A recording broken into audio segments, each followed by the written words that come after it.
Добро вечер од Вашингтон, ова е гласот на Америка на македонски. Јас сум Јулија Велковска. Председателот Обама денеска се среќава со републиканските законодавци на Капитол Хил со цел да добие поддршка по предложениот економски стимулативен пакет тежок 825 милиарди долари.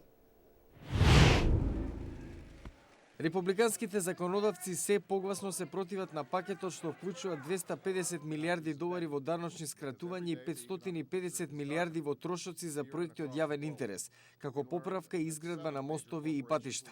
Во него се планирани средства за проекти од науката и енергетиката. Републиканците тврдат дека има неколку непотребни ставки, како пари за иницијативи за планирање на семејството преку здравствена програма за американците со ниски примања и бараат пакетот прво да вклучи повеќе даночни олеснувања за кои сметаат дека ќе ја потигнат американската економија.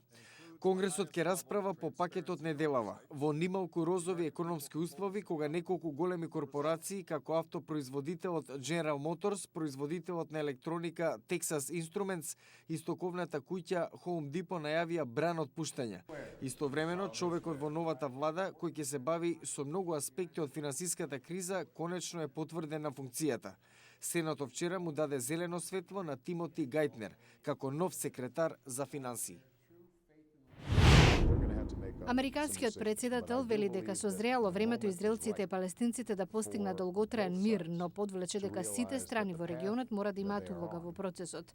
Во неговото прво формално интервју, директно обраќајќи му се на муслиманскиот свет, Обама рече дека не е можно да размислува за Блискиот исток без да се гледа на регионот во целина, вклучувајќи ги Сирија, Либан, Авганистан и Пакистан.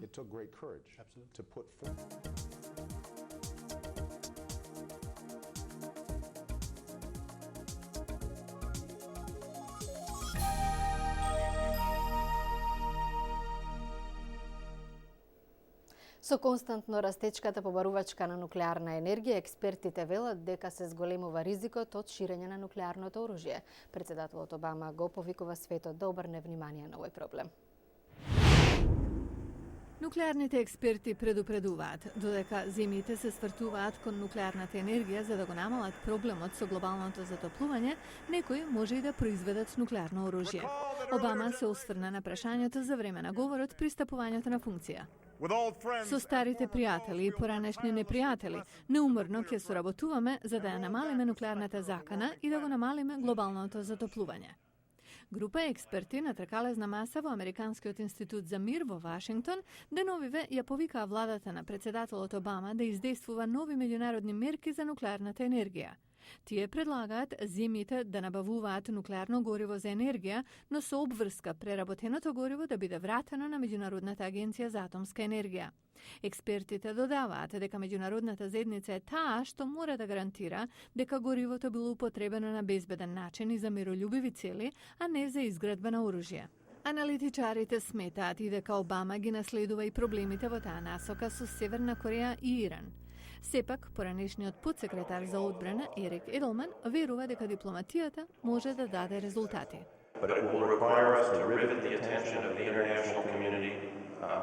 Ке биде потребно поефикасно да го задржиме вниманието на меѓународната заедница за можните последици во иднина и поефикасно да ги користиме економските санкции што беа воведени против Северна Кореја и Иран. Обединетите нации воведоа 3 рунди на санкции против Иран за да запре со програмата за збогатување на ураниум, но земјата одбива да го стори тоа. Експертите велат дека една од причините е што односите на Вашингтон со Москва се на мощно ниско ниво. Роберт Джозеф од Националниот институт за јавна дипломатија смета дека Русија има сопствени стратешки и комерцијални интереси по ова прашање. Сепак, се надева дека администрацијата на Обама ќе биде во можност да постигне одреден договор со Москва, се во име на националниот интерес на обете земји и за намалување на ризикот од ширење на нуклеарното оружје. Во Сенатот на Сојузната држава Илиноис започна постапката за отповикување на гувернерот Род Благоевич, обвинет за обид да го продаде испразнетото сенатско место на председателот Барак Обама. Гувернерот го бойкотира процесот и наместо да присуствува на него, отпатува за Њујорк на серија телевизиски интервјуа во кои истакна дека не очекува праведен исход. Благоевич тврди дека не сторил ништо нелегално.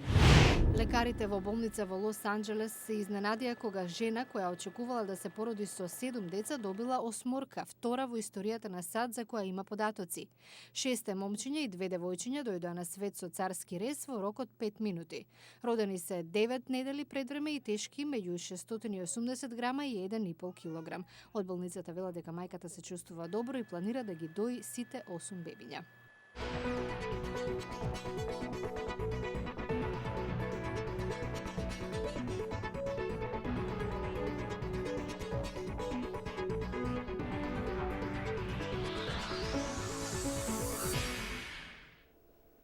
Според Светската здравствена организација, најмалку 15 милиони луѓе во светот страдаат од несоодветна употреба на лекови.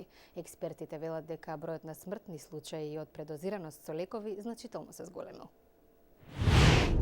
Во 2008 медицински вештак од Њу Јорк утврди дека младиот актер Хит Леџер починал поради труење со оксикодон, хидрокодон и други лекови.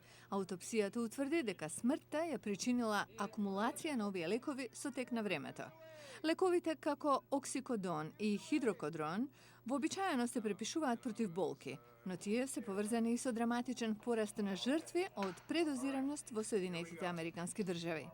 Истражувачите од Американскиот центар за контрола и превенција на болести го анализирале овој тренд во сојузната држава Западна Вирџинија, која има највисока стапка и драматичен пораст на случаи со предозираност. Во студијата биле опфатени смртни случаи на близу 300 лица во Западна Вирџинија во 2006 година. Повеќето од жртвите биле мажи на возраст од 18 до 54 години. Голем дел живееле во сиромашни рурални области и имале историја на прекумерно конзумирање на алкохол и лекови. Истражувачите велат дека мнозинството од починатите до лековите дошле по илегален пат или од повеќе лекари. Посетувале повеќе лекари, 5 или повеќе во изминатата година и се обидувале да добијат колку е можно повеќе лекови, вели доктор Леонард Палози од Центарот за контрола на болести. Тој препорачува лекарите и фармацевтите да бидат внимателни во препишувањето и издавањето на лекови. Лекарите треба да ги посоветуваат пациентите за ризиците, а пациентите треба да ја разберат опасноста и да не ги делат лековите со пријатели или роднини. Студијата е објавена во журналот на Американското медицинско здружение. И тоа е се што ви подготвивме за денеска. Ова беше Гласот на Америка на македонски ТВ журналот News Flash. Јас сум Јулија Велковска. Ви благодарам на вниманието, пријатна вечер и до гледање до утре.